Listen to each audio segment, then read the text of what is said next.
हम कुछ कहें उससे पहले जरा इस शख्स को देखिए। इन तस्वीरों में आप देख सकते हैं कि एक गार्ड एटीएम की रखवाली कर रहा है। अब इस शख्स को देखिए, यहां आप ये देख सकते हैं कि एक मुक्केबाज पंचिंग बैग पर मुक्कों की बरसात कर रहा है।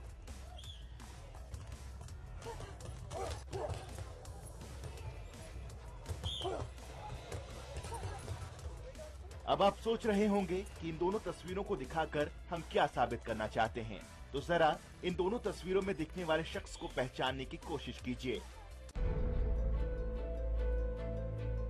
जी हां, ये दोनों शख्स एक ही हैं। इसे विडंबना ना कहें तो और क्या कहें कि एक खिलाड़ी जिसकी चाहत अपने मुक्के से तारे तोड़ लाने की थी, वो अपनी रोजमर्रा की जिंदगी को आगे घसीटने के लिए एटीएम गार्ड की नौकरी करता है। इस मुक्केबाज का नाम है श्यामलाल। दूसरी चौंकाने वाली बात यह भी है कि ये खिलाड़ी भी कैथल का ही रहने वाला है, जहां से अभी कुछ दिन पहले मुक्केबाज ऋषु मित्तल की कहानी सामने आई थी कि किस तरह उन्हें अपना खर्च चलाने के लिए दूसरों के घरों में झाड़ू पोंछा करना पड़ रहा था। अब यहां से सवाल ये खड़ा होता है कि यहां दोष किसका है? आखिर क्यों एक होनहार खिलाड़ी को ऐसे बदहाली के दौर से गुजरना पड़ता है, वो भी उस प्रदेश में जिसे हिंदुस्तान में खेल का हब कहा जाता है। अब जरा श्यामलाल की जुबानी ही उनका दर्द समझिए। मेन है जी जो है, एक तो गरीबी के कारण सर, और एक सरकार की तरफ से भी कोई मतलब ऐसा मेरे लिए डाइट वगैरह का कोई सिस्टम नहीं बना सर, बिल्कुल भी। और जिसके कारण मैंने जो अब मेरी गेम है सर, वो बीच में ही रह गई सर मेरी। तो कितने साल से आप प्रैक्टिस कर रहे हो? मैं कर रहा हूँ सर 2002 से प्रैक्टिस किया, 2006 तक खेल रहा हूँ सर मैं। फिर उसके बाद मैं पारिवारिक कारणों की वजह से, गरीबी के कारण, फिर मेरे को दिहाड़ी वगैरह करनी पड़ी सर। और अब 1.5 साल से मैं यहाँ HDFC के ATM पे लगा हूँ गार्ड के तौर पे सर। वैसे फिटनेस के लिए मैं अपने चिल्ड्रन पार्क और या कभी कभार ग्राउंड में चले जाता हूँ सर। अब जरा ये भी जरूरी हो जाता है कि इस मुक्केबाज के रिकॉर्ड्स पर एक नजर डाली जाए। 2002 में अंबाला में जूनियर स्टेट प्रतियोगिता में ब्रॉन्ज मेडल हासिल किया। 2002 में सिरसा में ग्रामीण खेलों में ब्रॉन्ज मेडल अपने नाम किया। 2003 में चरखी दादरी नारनौल में सीनियर स्टेट लेवल पर ब्रॉन्ज मेडल हासिल किया। 2003 में हिसार में इंटर कॉलेज स्टेट लेवल पर ब्रॉन्ज मेडल जीता। 2004 में कुरुक्षेत्र में इंटर कॉलेज स्टेट लेवल पर गोल्ड मेडल हासिल किया। 2004 में शिमला में ऑल इंडिया इंटर यूनिवर्सिटी प्रतिस्पर्धा में हरियाणा का प्रतिनिधित्व किया। 2005 में कैथल में इंटर कॉलेज स्टेट लेवल पर गोल्ड मेडल हासिल किया। 2005 में ही मुंबई में ऑल इंडिया इंटर यूनिवर्सिटी प्रतिस्पर्धा में हरियाणा का प्रतिनिधित्व किया। 2006 में कैथल में इंटर कॉलेज स्टेट लेवल पर सिल्वर मेडल जीता।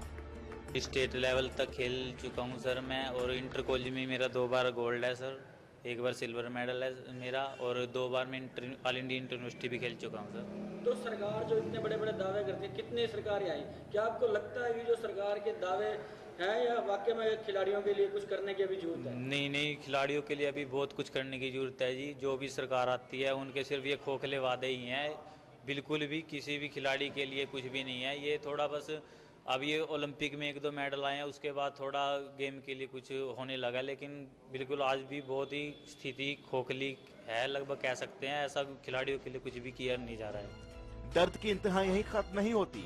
एटीएम गार्ड के अलावा श्यामलाल को शादियों में वेटर का काम भी करना पड़ता है। वो लड़का सामने 2007 तक मेरे पास रहा जी, बहुत अच्छा खेला, अच्छा बनने वाला लड़का था। लेकिन इतनी गरीबी थी कि वो दिन में मेरे पास प्रैक्टिस करता था और रात को वो शादियों में वेटर का काम करता था। रात सारा जागता था, सुबह की मेरे पास प्रैक्टिस करता था, लेकिन उसको डाइट प्रॉपर नहीं मिल पाई, जिस कारण वो इतना आगे नहीं बढ़ पाया। हाँ, उस टाइम उसको अच्छी डाइट मिलती, अच्छा उसको पोषण उसका होता, तो लड़का अच्छा बनता हो। तो सरकार जिस तरह से दावे कर रही है, कोच साहब, क्या लगता है कि जो इस तरह के कई चेहरे हैं जो हताश होकर बैठ जाते हैं, क्या कारण रहता है उनके पीछे? सबसे पहले उनका सबसे मेन कारण तो आर्थिक तंगी और उनका प्रॉपर खुराक का ना मिलना। जैसे मैंने बताया कि रात को जो लड़का सारे रात वेटर का, शादियों में वेटर काम करता है और सुबह वो प्रैक्टिस करेगा, तो कितनी वो अपने जो दिल से लगन से वो पूरी मेहनत से प्रैक्टिस नहीं कर पाता और डाइट नहीं ले पाता, तो उसके नेचर लिया कि उसके रिजल्ट कम आते हैं। बॉक्सर श्यामलाल के पिता दिलीप सिंह और भाई प्रदीप ने सरकार पर अनदेखी का आरोप लगाते हुए कहा है कि उन्होंने सरकार से मदद की उम्मीद तो काफी की, लेकिन सरकार ने उनकी सुनी नहीं। क्या मानते हैं? सरकार ने जी कोई हेल्प नहीं दी, मतलब किसी किस्म की भी इसने बड़ी कोशिश करी जी, कोई हेल्प नहीं दी इसने बिल्कुल भी। तो कितने साल से करता आ रहा है प्रैक्टिस? ये काफी टाइम से करता आ रहा है जी। तो आप परिवार वालों की तरफ से क्या इसकी खुराक और खुराक वगैरह सभी हम अपनी मजदूरी करके इसको खुआ रहे हैं जी। ये जैसे किस्मत की बात है जी, ये ऊपर वाले बात नहीं सुन रहे कुछ भी। वोटों के टाइम में तो बच्चे लगा देते हैं, उसके बाद में मतलब कोई किसी किस्म की बात नहीं सुनाई करते बिल्कुल भी। तो किसी नेता से या प्रशासन से आप मिले हैं, कोई बातचीत हुई कई है? बार गया जी, इनसे भी मतलब सुरजे वालों से भी, एक दो से और से भी किया जी, कोई किसी किस्म की बात नहीं। मतलब टाइम पे कह देते हैं हाँ जी कोई सोच ना करो, आप बेफिक्र रहो, ये करेंगे वो करेंगे, बाद में कोई सुनाई नहीं है किसी किस्म की। भाई है जी श्यामलाल चोपटा जी, खेलता बहुत बढ़िया था जी। तो क्या मतलब किस कारण रह गया पीछे वो? ये जी गवर्नमेंट का भी उसमें वो थोड़ा सा कमी रही है जी। और तो कोई सुनवाई नहीं हुई? मतलब हाँ जी, आपने कोई सुनवाई नहीं हुई जी, कुछ गरीबी के कारण भी रह गए जी वो। तो आपने इसकी कितने आप परिवार की तरफ से मदद की उसकी? जो हमारी तरफ से मैंने सका जी वो तो हमने किया जी, डाइट में भी वैसे भी सहयोग भी किया जी इसको बहुत जी, बहुत बढ़िया खेलता जी। कई बार बाहर भी गया जी खेलने के लिए, यहाँ भी खेला जी। तो आप क्या चाहते हैं सरकार कुछ करे उसके लिए?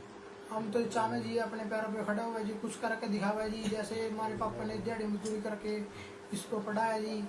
और तो सरकार ने कुछ नहीं किया? सरकार ने नहीं कुछ किया जी, बहुत वैकेंसी भरी ने खेल के उस पर भी जी, कोई काम नहीं हुआ? कोई काम नहीं हुआ जी। आपको बता दें कि श्याम का सामना बॉक्सिंग रिंग में विजेंदर से भी हुआ था और उस मुकाबले में श्याम ने पहले राउंड में विजेंदर को हराया भी था। हालांकि वो मुकाबला हार गए थे, लेकिन तमाम बातों से इतर एक अहम बात यह भी है कि आखिर क्यों एक खिलाड़ी के सपने टूट जाते हैं, उम्मीदें बिखर जाती हैं, सोचिए जरूर। फोकस हरियाणा के लिए कैथल से महिपाल की रिपोर्ट।